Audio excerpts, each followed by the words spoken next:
তুমি প্রেমিকার পিছনে ঘুরো, 15 বছর বয়স তোমার, 20 বছর 22 বছরের বাইক লাগবে তোমার। তোমার বাবা বিয়ে করা সত্ত্বেও সে তার যৌবন কাটাতে পারেনি তার বউয়ের সাথে, মানে তোমার মায়ের সাথে।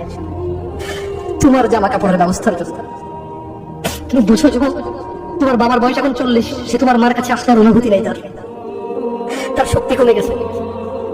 তুমি বুঝবা না যুবক, 15 বছর বয়সে তুমি যত উত্তেজিত, তোমার বাবা 30 বছর বয়সে এরকম ছিল, সে আসতে পারেনি। তুমি পড়বা বলে, তোমার স্কুলের ফি লাগবে বলে, that much he loves you. তোমার বাবা তোমাকে এত ভালোবাসে যে তোমার এই খারাপ বাবাটা, এই খারাপ বাবাটা যে তোমাকে বাইক নিয়ে দেয়নি, তুমি নষ্টামি করে মেয়েদের পেছনে করে মোবাইল রিচার্জ করে দাও মেয়েদের, তোমাকে যে ডেইলি 500 টাকা করে দিতে পারে না, এই লোকটা যদি 60 বছর বয়স পায়, তার জীবনের 20টা বছর সে, এমন 20টা বছর যে 20টা বছরে সে হাড় ভাঙা পরিশ্রম করতে পারত, করছে তোমার মায়ের দেখা সে পায়। এমন মূল্যবান যৌবন 20টা বছর দিয়েছে, 50 বছর বয়সের দেশে আসছে। তুমি বিয়ে করে বউ নিয়ে আলাদা থাকো, তুমি বিয়ে করে শ্বশুর বাড়িতে যাও, তোমার বাবার দেশে তো আসছে, তার যৌবন আর নেই, যার ওই সুখ স্বাচ্ছন্দ্য আছে। তোমার যৌবন তৈরি করেছে তার যৌবন দিয়ে, এই মুহূর্তে কোটি টাকা দিলে কি সে যৌবন কিনতে পারবে?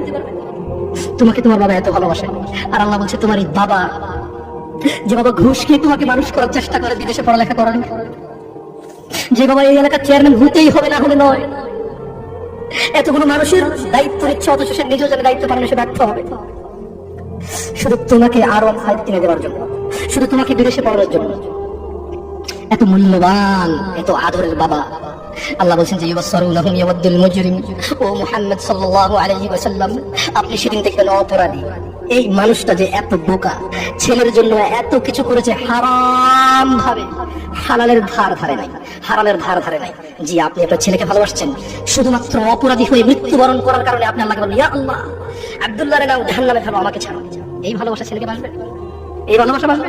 ইন্না লিল্লাহি ওয়া ইন্না ইলাইহি রাজিউন।